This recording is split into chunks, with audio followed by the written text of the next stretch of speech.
Hi everyone, thank you for coming. My name is Julia Csekö. I am the curator of Sanctuary City. This show that you're seeing here, tonight's our last night. Thank you for coming and for joining us in this conversation. This is a pretty informal conversation that we're going to have tonight.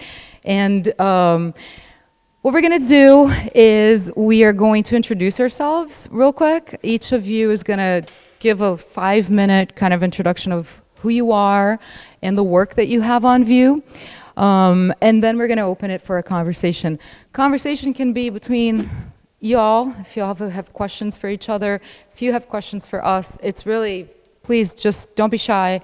Ask any questions. Make comments too, that's fine. Just want everyone to be really comfortable and feel very welcomed. It's a circle. Although it's kind of a weird circle, it is a circle. All right, so I'm gonna start, let me see. I'm gonna start this way. left to right. Hi everyone, thank you so much for coming. My name is Joanna Tam, and wait, what are we doing? Sorry. Who you are, yeah. A little bit of a background, Okay. like what you do, and then a little bit about the work that's here. Okay, so I'm a interdisciplinary artist. I'm from Hong Kong originally, and I'm based in Boston right now, and I do mostly video, photo, installations, and performance, and a lot of my work has to do with issues of migration, the construction of national identity, and also like one's connection to a place and the meaning of home. And so what I have here, so this corner is my piece. It's called I Just Want a Home. And so basically what you see is an installation of photo-based objects where all the objects reference like domesticity and home building materials. And on the pictures, what you see, they are like buildings and places and sites. They are actually sites where ICE arrest has happened during the first year of Trump presidency. And what I have, so for instance, I have this, the one on the pillow there is a picture of a church in Virginia, and they run a hypothermia shelter in the winter, but then there's like ICE agents like waiting outside, and they end up like arresting a couple people. And then those two pillows on the wall, and it's a pictures, basically the picture is, each one is pairing with a framed pictures, and those two locations are USCIS office, which is the office buildings where immigrants go there for the immigration status applications, such as application for green card. So what happened was that there have been incidents where after immigrants have finished their green card applications, even though they kind of passed the interview, the green card application interview, but then they got arrested. So, and then I also have a lampshade there. That is a picture of a court building in Queens, New York. And so, yeah. So basically, the reason why I put all these pictures on these objects is because I wanted to create to have this contrast between comfort, which like most people come to this country to find a home, that's comfort, but then wants to contrast with institution policy, which is very harsh. And yeah, so and also in this piece, I'm also trying to question the meaning of safe places, because these are places where people should feel safe. Yeah, so, and then there's also pictures of children's hospital. Yeah, that's on the vinyl sidings. Yeah. This is an interesting order that we're setting here, because I feel like Anne is kind of segueing really neatly into the work that Joanna is presenting. All right, Anne, you're up. Hi everyone, I'm Anne Hirsch. I'm actually one of two people who made the work behind us right now. We're called A&J Art and Design, and my partner's in the sitting back there, Jeremy Anger. And our piece is called SOS Safety Orange Swimmers. It's actually our first collaboration together, and we are public artists. I've been doing public art for a long time, and primarily permanent public art, specifically monuments and that sort of thing in bronze and stone, and things that stand in place for long periods of time. And this work was really a wonderful opportunity to explore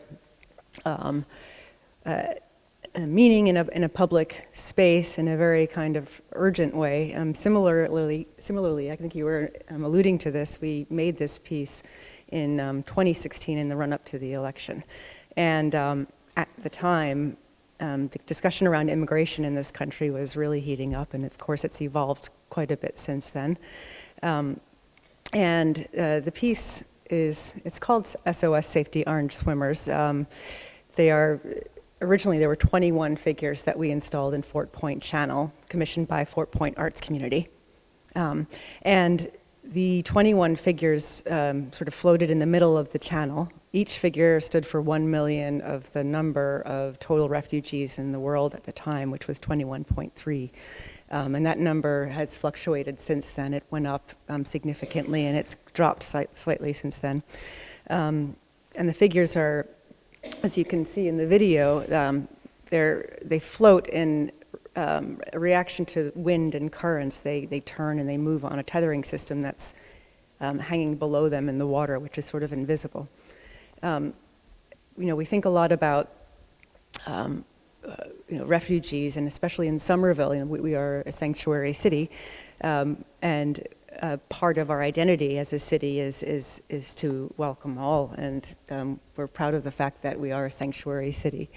Refugees is just one designation for a whole wide range of people who come here for a variety of reasons, and some of those reasons have to do with seeking safety and security, seeking a better life.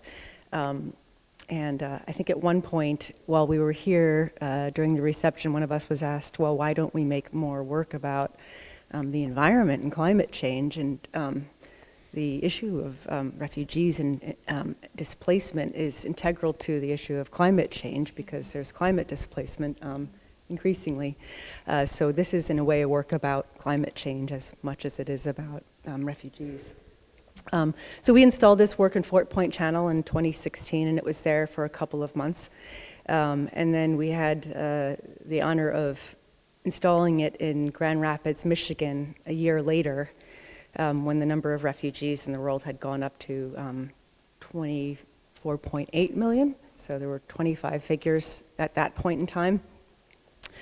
Showing the work in a different environment, a river as opposed to a tidal channel was interesting because the piece entirely changed. Instead of shifting and rotating, it was a narrative that suggested a struggle to move forwards because they only were moving in one direction or facing one direction. And then we also were able to show the piece in Toronto in 2019. The number of figures in the installation went up still. And every place where we've been honored to show the piece, it's had a different narrative, in part because of the environment, but also because of the people who are looking at it. And so that's kind of why we've also included some of the material that came out during the work's different installations. So anyway, again, thank you all, and thank you, Julia. Thank you, Somerville Museum. Yes, indeed. Thank you, Somerville Museum. So, it's really interesting to see how the work really weaves into each other. When Anne says that we're a sanctuary city in Somerville, it is true. We are since 1987. Although we don't want to accept the idea with docility, I am grateful that we are a sanctuary city. I do believe that it is better that we are a sanctuary city than not being a sanctuary city. However, I'm going to pass it on to Lonnie, and when we were discussing, the work that Lonnie wanted to show and the whole concept of the exhibition, I remember very distinctly the question that Lonnie asked me, which was, sanctuary for whom?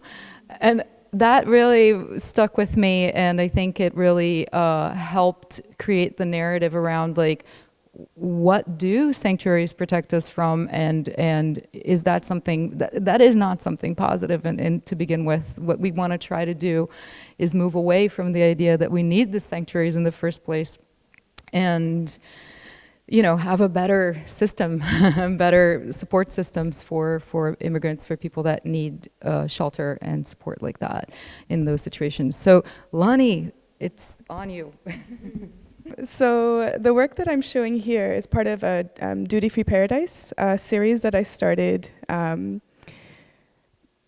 about 10 years ago. It's been in process of making. I kind of begun it in grad school, but it really started to find some roots and some foundation here when I found out that Dole, James Dole from the Dole Plantation, I'll just let people get seated.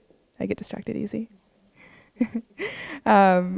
So Dole, the Dole Plantation, that is kind of famously known in Hawaii, he was born here in Jamaica Plain, and I had a studio in Jamaica Plain at the time. So kind of this question of sanctuary and who has safety, who feels safe, who gets to just like experience that feeling.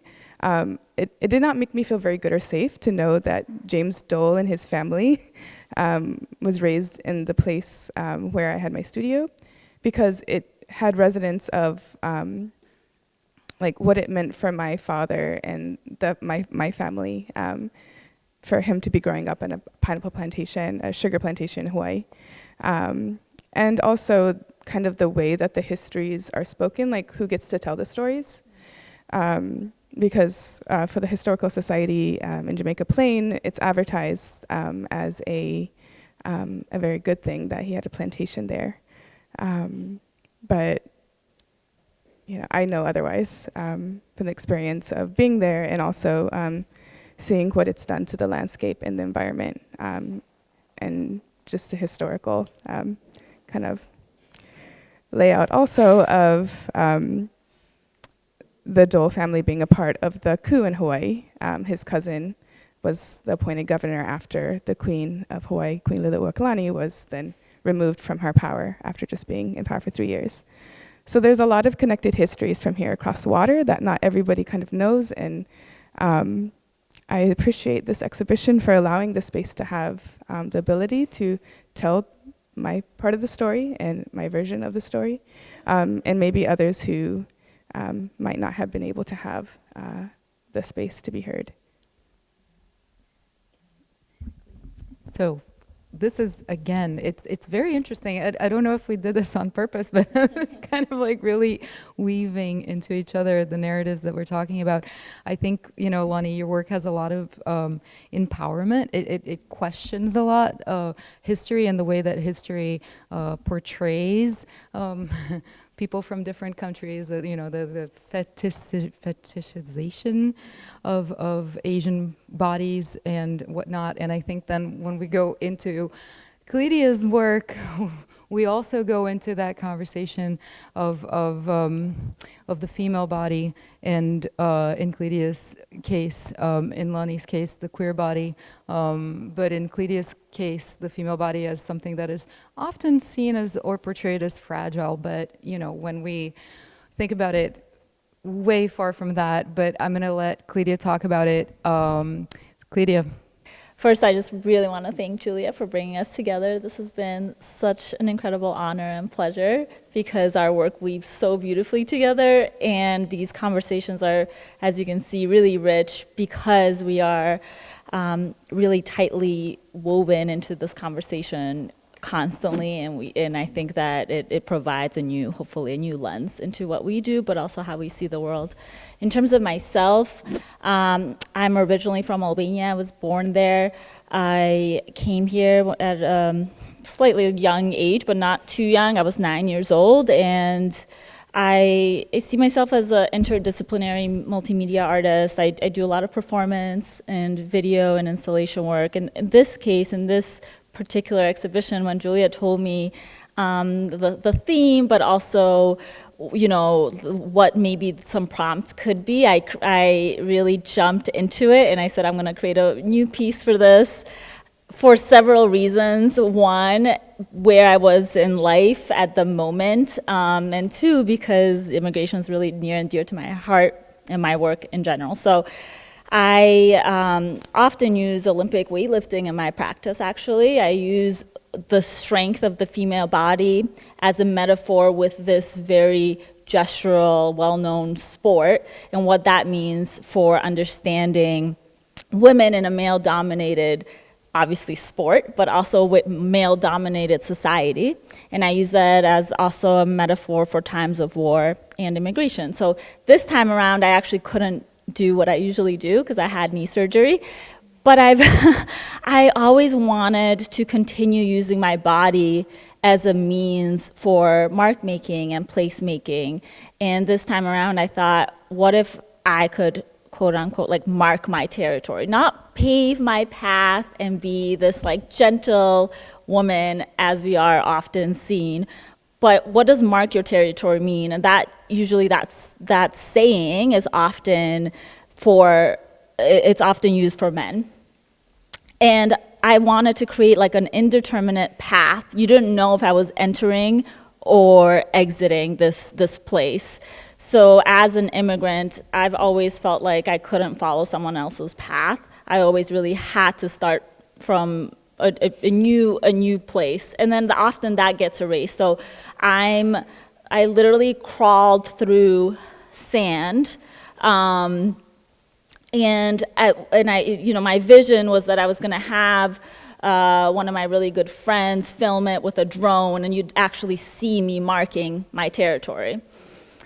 And what happened as I continued doing that is that I couldn't continue crawling anymore because like my endurance was giving out. So I was like, okay, I'm gonna use the things that are considered so womanly and how we define women. And so I had brought these red stilettos and like outfit changes as I was marking my territory. So I used them as pegs and I continued crawling with them. And I shed all these identities that we are often placed and conditioned to think we are as women. So I have this like jumpsuit with a jacket that I'm first wearing, and I'm like taking that off during my performance, using my stilettos to get to another path, to get to another place where then I have this like white dress with red stilettos, again, another way we see women in purity. And I take that off and then I'm wearing this like nude bodysuit. But I'm also wearing a weightlifting belt. And you might not know what a weightlifting belt is, but you can understand that it kind of holds you together and it actually holds your organs together. And the whole time it seems like I need it, right? Because it's holding me and my essence together until the very end where you kind of see it, me walking with it. So I really wanted to make a piece that's obviously a little bit layered, but it was also during a time of drought, and it's a time of like, you know, the Ukrainian war. So there's like a lot of nuanced layers there with like the color composition I chose, and that you can't see water, so it could really be anywhere. And when you're trying to cross the border, if you happen to be a refugee, you just don't know where to start. You got to start somewhere, and that somewhere is with crawling. So that's what I did for this piece. It is very powerful. Clydia's work is in that room, so if you haven't seen it, just peek in there when we're done here. And then we're gonna go into like this kind of like from the view of the person into kind of this macro view with Raquel's work, with the zoomorphs that you see there on the wall. And really bringing it back to the idea of sanctuary in terms of climate change and in terms of how, you know, everything is connected, animals and humans and everything that we're experiencing. Nothing is happening in isolation. Everything is connected. But I'm going to let you talk about this.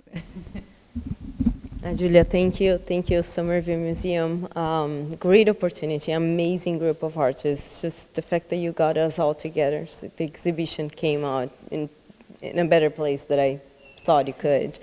So my name is Raquel Fornazario. My work, when Julia mentioned the name of the exhibition, I kept thinking, well, I'm not sure why why is my work here? Why am I talking about a sanctuary city?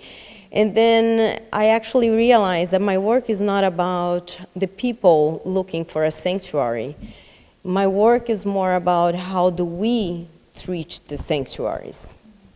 How do we take care of the environment that we live in? Are we actually doing anything to treat those places as sanctuaries? Not only the places, but the animals, all the biodiversity that lives in. It feels like humans, we often think of ourselves in need of sanctuary, but we rarely look around and realize, how do we actually, if we're actually taking care of the sanctuaries in the same way that we wish we would be taken care of?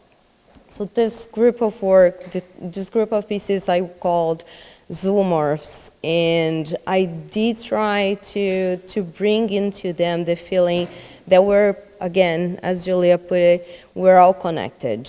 We're humans, but we live with animals, and we are all codependent. We need this symbiotic system to work in a way that benefits us all. Otherwise, it will just not benefit anybody in the way that it's progressive to actually advancing the world in a positive way, and looking around to seeing the ways that we treat society, that we treat the environment. It really brings me to the point of really trying to put it out there for people. Like, if we connect in a better way to the environment, to the animals, and we treat every single piece of an element around us with respect, we'll all be in a better situation right now than we are. So it's just, I try to be positive. Sometimes I have a hard time doing so, but it's, I put children as the elements in a way of thinking that they are the ones that we have to help understand how we actually can do better than we are doing it right now. Thank you. I like that you, I always wondered about the kids. They're all children, but also the future, looking towards the future. Very cool. And interestingly, we go to the idea of sanctuary in a sense of comparing sanctuaries as places that are often associated with, again, you know, it's associated with hurt, with a moment almost of despair, right? It's as much as I want to be proud and I want to hold space for us to be a sanctuary city, I also have to be realistic and think that, you know, we can do better. We should be doing better instead of having these spaces. And then we go to Ben, that I think kind of brings us back to this idea of like the urban landscape and a lot of like, I'm going to let you do it. So, hello everyone, my name is Benjamin Spalding. I'm an artist and educator based out of Portland, Maine. I want to say thank you again to the Somerville Museum. Thank you, Julia. Thank you for all the artists in the show. And so my practice really revolves around finding a sense of place and identity. Although my name is Benjamin Spalding, which sounds very much akin to New England, I am a queer Puerto Rican that was raised in Maine. And so questions about identity, how people formulate identity, community, and space really come into the practice. Upon talking to Julia about this show, I was walking around and thinking about what materials have been constantly present for me, and also what objects, socially, physically, that we all interact with really talk about the direction of people, of space, of public flow. And so I began seeing these really lovely compositions in industrial sites, so of barricades, of signage, and I found this really dynamic in the sense that these are really incredible formal objects that are really simple, like extremely bright colors, blocks, big black outlining that direct us and tell us how to move without being actively conscious of it. And I was wondering, how can I use these really formal and very direct forms in a way that talks about the individual experience instead, and talks about, in terms of migration, instead of like a larger overarching relationship to it, the sort of granular story itself. So in walking around, I'm not really sure if I'm burdened with, but I have an incredible amount of family photos from my mother. And so in looking through these, especially over the pandemic time, you have a lot of space and time inside. She's reflecting her story being a Puerto Rican that was born in New York City and the migration of her family from Puerto Rico to New York, very much paralleling these narratives of that we see in West Side Story, which was a big part of my growing up.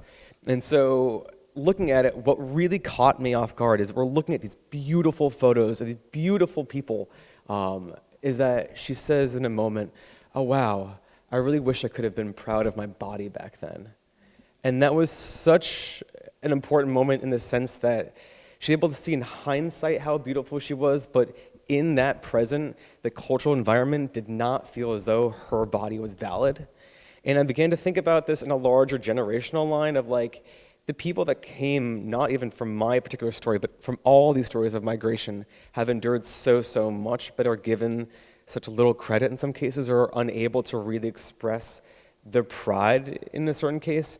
And so really looking at these photos, which are very small objects, my question was, how can I blow them up and make them much larger, and then use them as a way to talk about this? So a lot about this, if you look at the images are of my grandmother and my great aunts, my titis. They're of my sister in the beach in Puerto Rico, and they're of my mother. And there's a couple really important ones, the ones of the three women sitting. So the repetition of this, the use of pattern as well. And you'll see up there, which is my favorite one, the repeating behinds. And so part of this is like thinking about the Puerto Rican body as like a cultural icon and kind of rendering it down to like having a large ass.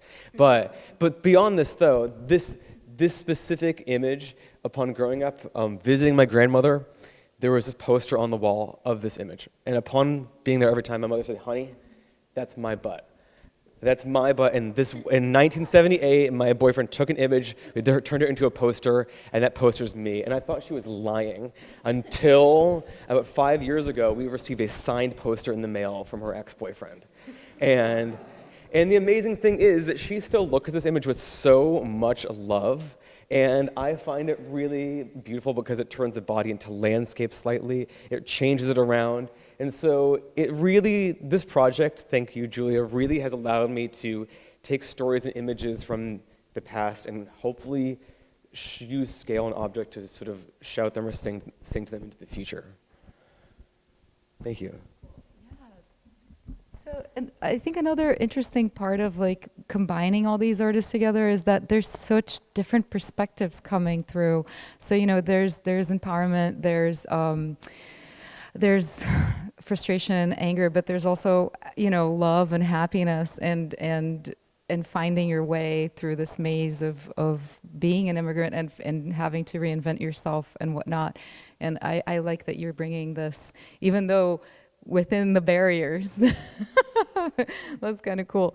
And then we're going to jump to Wen Hao, who just arrived. Good timing. I'm glad you made it.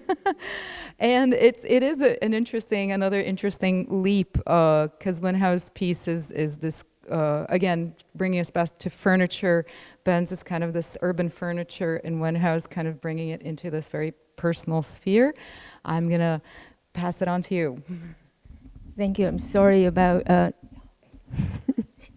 So anyway, so this is obviously was a Chinese. Is it working? This is just. I'm sorry. It's just for the TV. Oh, okay. This was a functional chair, and this chair is not so innocent. This chair represents a lot of social hierarchy. It's a chair for the elite. In America, we see, especially in New England, a lot of Chinese antiques, and people use in their house. But coming from where I came from, no one has this chair because through 100 years of wars, since the more than 100 now years wars, and a lot of migration, displacement, and when you run for your life, you don't bring a chair. So growing up, I never seen it. So to take it apart is quite revolutionary, rebellious on my part. But I always want to I always want to do something about the chair because I don't know if you know, the seat is made of marble. It's a statement. And be honest with you, since coming here in 1988, I cannot tell you how many square I have to break to be doing what I am doing today. So a door opens, I break something, a door's open, or I go through and I'm constantly breaking the square. I didn't break the chair. A lot of mainly contemporary Chinese artists use this chair as a story metaphor for their work. And as a woman artist, I am really celebrating my womanhood these days. I don't want to use those tools. They are too violent for me. I get scared. And so very carefully with my women power, like water power, I jiggle. I took the seat out. And then Chinese hair has no nails. It's like a Lego, but it's not that easy to take it apart. And I did it. And secondly, whatever came up with it, that was life to me. And vine, a lot of people relate it to invasive. I don't know if this particular vine is invasive. And a lot of people think immigrants are invasive. I am an immigrant. I don't think I'm invasive. And I take a niche in a society where I'm an active contributor to our people. But I like the viewer to think about it. And the hair, the black hair, can I tell people what it is? Wild black monkey. I love the disheveled look of this wild monkey. And my beginning place in art are many things, one of which is Chinese calligraphy and literati painting. And we don't use this brush. And after this exhibition, when I take this home, I'm making a lot of painting out of that brush, the disheveled hair. And so this is not the piece Julia saw and invited me to bring. But you forgive me for having this kind of reputation. I always wanted to make something site-specific. Seeing this museum, look at this staircase. I don't know where it came from. It's very odd, but beautiful at the same time. And I wanted to bring an object speaking to whatever that history. If I have a chance, I want to know what the history of that is. And in my neighborhood, I have a few neighbors here. Thank you. And Abigail's husband, Alistair, is a very smart maker, and he helped me make a pedestal. And this pedestal is designed that fit my height. I can carry it with the rope. You can't see it, but it's engineered. I can carry it with me. So this whole thing is celebrating the nomadic life of all of us. And so I'm very grateful that you accepted this piece. And thank you. How could I not? I mean, this just made me smile. When it finally appeared, when it finally was revealed to me, I was very excited, I have to say. It was a joyful experience. And it's so interesting that they do really talk. I think there's a lot of ideas of tradition that you're bringing with the chair and breaking these traditions.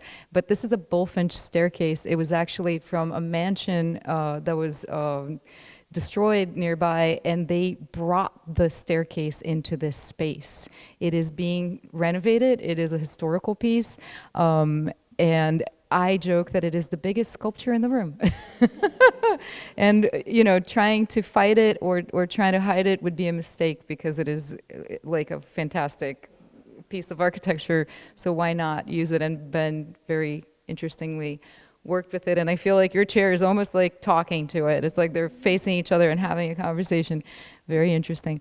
All right, so we introduced everybody. I think we can open for questions. We are going to be mindful of time. We have a pretty sharp 6 p.m. end, so I'm going to try to keep track of time here. But questions? Any questions? Can you talk a little bit about how you came up with the concept for this exhibition? Oh, no, well, no, not really. I was hoping that we would have this discussion now, and thank you for asking. This is great. So, okay, this is a good question because the exhibition in the beginning was going to be called We All Bleed Red. Y'all remember this? This is the thing. And suddenly, I don't know what happened. I think it was because of something I saw related to immigration policies or there's so much that at this point, I just almost kind of, they blur together all the atrocities that are committed in this country against immigrants. But then I went back to the idea that Somerville is a sanctuary city. And that really stuck to me. And then I was, wait, if Somerville is a sanctuary city, we're in Somerville, we're in the Somerville Museum, and yeah, no, let's do that instead. So that's the kind of beginning of the concept. And then the concept evolved through conversation with each person. I was very careful to talk to each person about what they wanted to bring into the conversation because I think it is a very multifaceted concept. And you know, right straight off the bat, I actually used your piece as the postcard because my mind went really quickly to climate and to the idea of sanctuary as not only, you know, immigration problems, but that sometimes refugees and immigrants are also being displaced because of climate. So, you know, then it started just becoming layered and layered and layered. And then the conversation with Lonnie talking about gentrification and that, you know, how sanctuary does not protect us from gentrification. And so the sanctuary just became this really interesting focal point that had like so much stuff around it that you could just have so many different perspectives on. And I think that it started good conversations with each of you, and I think that's when I decided that. And I remember even Cleta was like, I don't know about this. And that was interesting because I think I think we have to have doubt about this theme. We, you know, accepting it with docility, with blind faith is just not a good strategy. It's good to have critical approach to everything.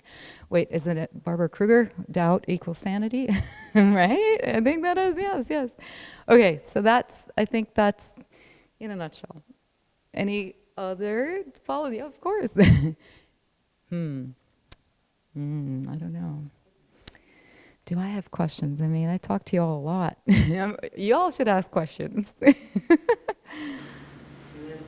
Would it be possible to summarize Iritza's work behind us? Oh, yes, and then I'm gonna, Lonnie wants to say something, but yes, so some of the artists are not present here, and I do think that, thank you for saying that, because, yeah, so you know, when we stopped at Ben would have been like the great segue for Iritza, which is interesting, because Iritza's work brings this idea of family, of creating these environments where we feel comfortable, where we feel like we belong, like we feel that we have a home. So I think that's really interesting because actually back to back with Joanna, which is kind of always keeping us on the outside of the home, kind of never letting us in. And then Iritza basically opens up the doors of her house and her family's house and really shows us their moments of intimacy and these moments that are really beautiful and just really candid, really simple. Nothing is posed, nothing is staged, you know, it's like messy, like everybody's house is a little messy. And you know, the food is kind of already half eaten. It's not like Instagram ready or anything, but there's a comfort to that. There's a sense of familiarity and really a sense of like building these communities, building your place, which I think is really important in all of our experiences because when you come to a new country, you essentially have to start from scratch.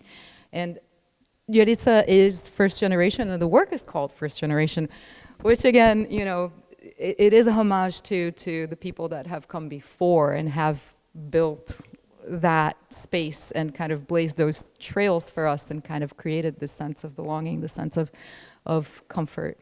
All right, Lonnie, go ahead. No, I was just thinking about the performance that I did here on this historical stairwell. So it's really like kind of scary, but also enthralling to walk on it, because it does feel like it's going to fall apart. But there's something kind of interesting about walking on history. Yeah, and thinking about like what I was going to mention just a few minutes ago, was thinking about kind of like the immediacy of these conversations. Like, you know, I think a lot about ecotourism and militarization, which kind of seeps into all of our lives if we want to pay attention to it or not. Militarization affects everyone sitting here tonight. And like right now as I speak, like I'm worried for my family back home and my nephews to have clean water, just because many, many years ago, in justification because of a war, there were tanks put in the ground. And now those tanks are leaking fuel. And so it's just like, I don't know, I'm very grateful for the exhibit and all of this. And it's really great to be able to have these conversations. I guess my question in the work that I do is like, what happens now? Like, how do we continue the work, and what is the work that like every single person can do? So yesterday I was here, and a visitor saw your work and came out of here, of your piece, and was like, it is quite fascinating just to think that Hawaii is a state of the US, and then that takes me back to Ben also, which Puerto Rico, I always when I talk about your work, I say, oh, Ben is Puerto Rican American. And then I'm like, oops, oh, wait. And I think Hawaii has a similar thing of like, you're thinking like, they're Hawaiian. And then it's like, oh, wait, no, they're American. And the level of disrespect, right, that has been endured by these people that have been colonized, and at this point in time, it's still ongoing. So thank you for that. And again, the work is never done. And I think that, you know, as artists, we do have some responsibility. You know, we're using your voice and platforms and whatnot, and I feel that we have a responsibility. I feel like I have a responsibility at least to have these difficult conversations and to point things out. And I don't know if anyone has ideas of like propositions. I'm very happy to hear them too, because, you know, it's like, it's again, a work in progress. I don't know. Yes. Not really a proposition, but it's a question to another artist. It's actually a question for Joanna's work, because it's also another site-specific work.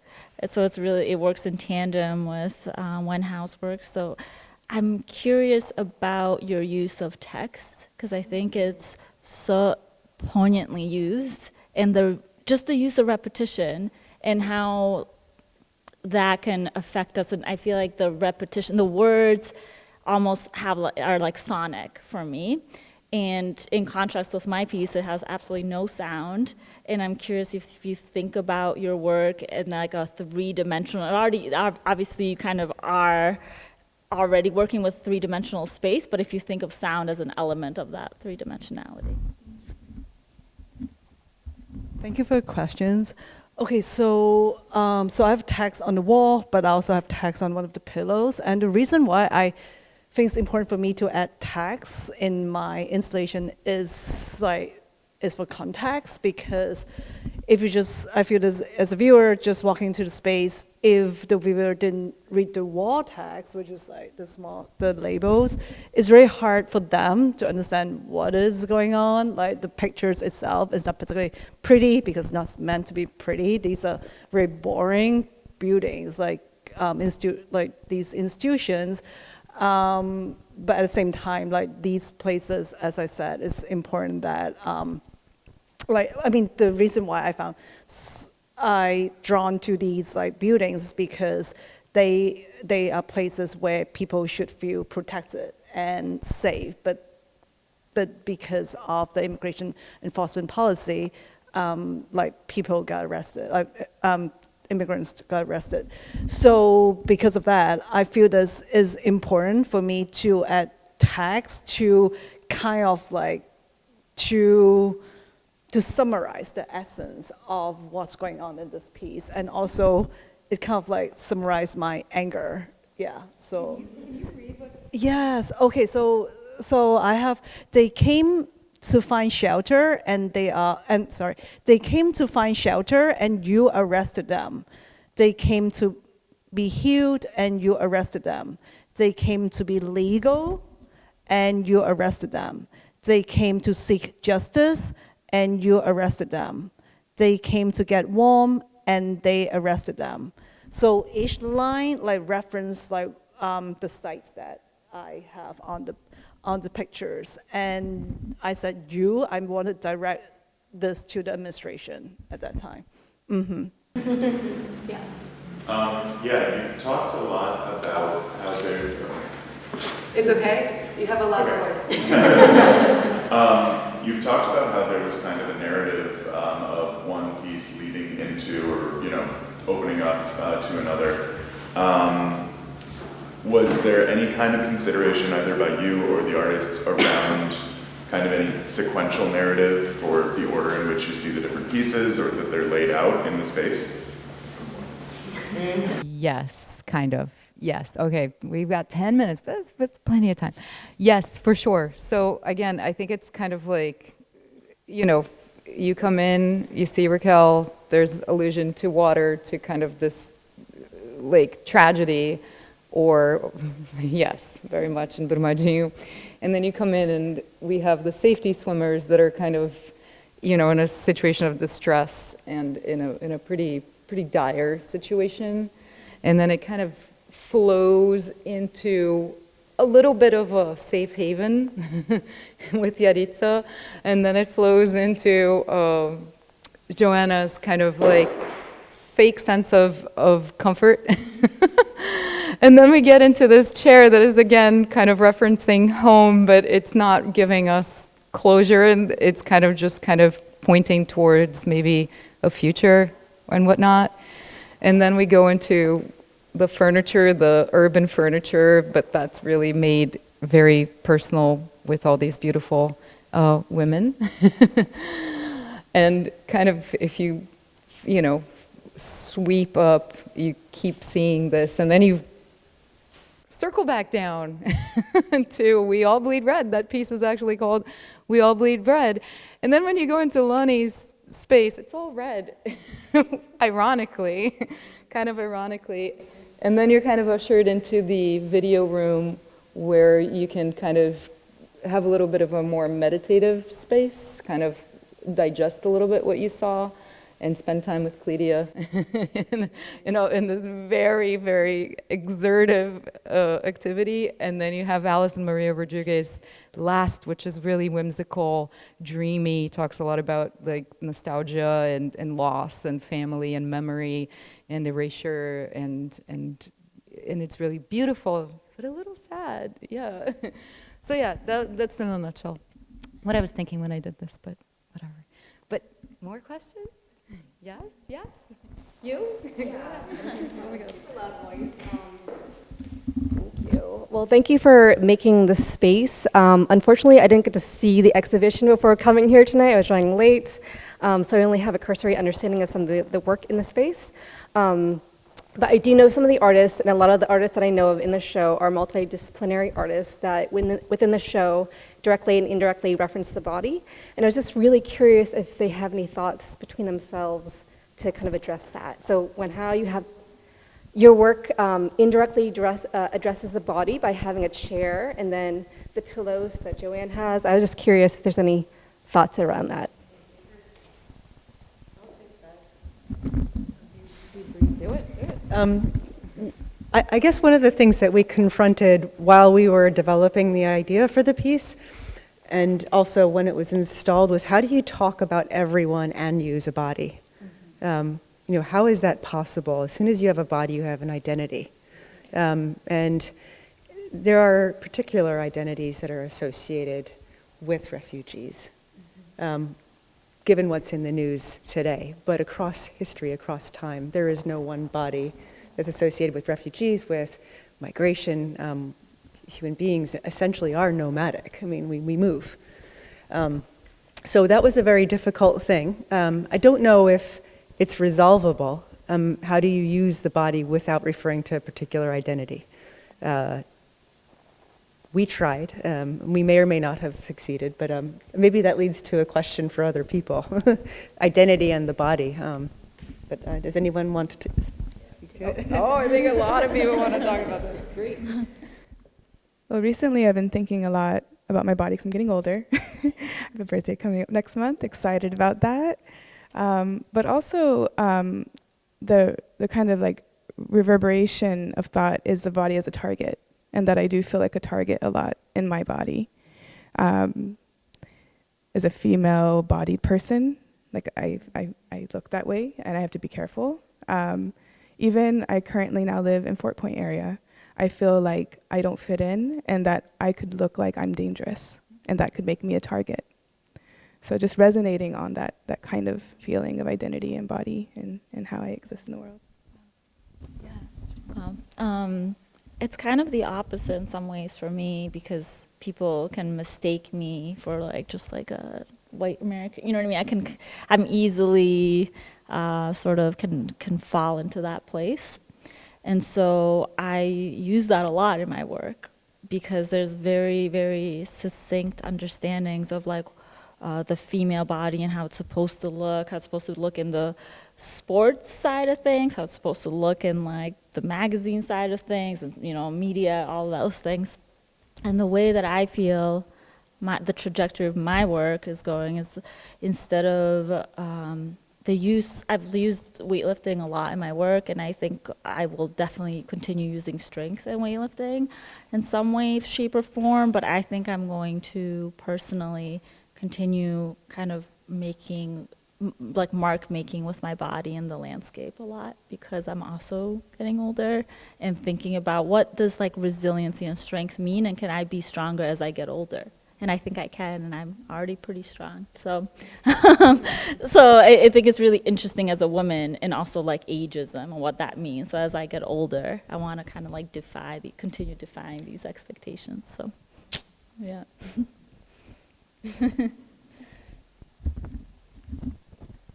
So for me, because I mean, like a lot of my work, and it has to do. I mean, I use my body a lot in my work, and I think the presence of my body, the reason why it's so important, especially when the work has to do with like immigration experience and then identities, because like people see. I'm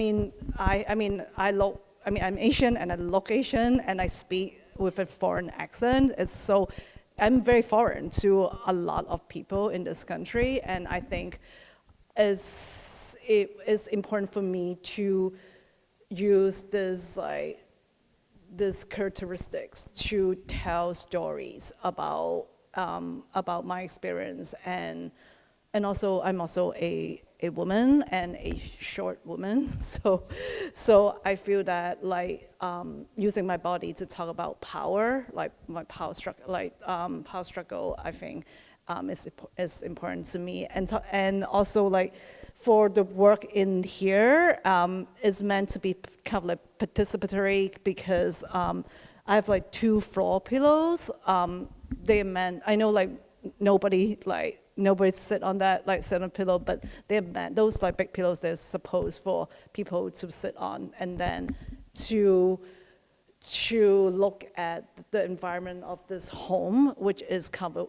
a strange home, which is a home that doesn't give a lot of comfort, which is the like concept of this piece. Quickly is I usually use stuff that I have at hand, which is very important to me. So all these it was experience. So of course it's part of my body, but this piece is really about you. The title is "Have a Seat," but it's putting a level that you can have a seat, but you can sit. Isn't that so much better if you can't sit? So you can do something else. There's a lot of humor in this. Yes. Do you want to say anything? Yeah. I guess like conceptually within the whole show itself, this idea of sanctuary really comes down to a sense of comfort, which is very much a physically embodied thing. So this idea of presence of body, the relationship to body, physicality, identity, I think is super present within all these works. And also in terms of body and relationship, when you think about city itself and break this down to the most granular connections, it means person to person. So I think, you know, body is a very big part of how the entire exhibition works together.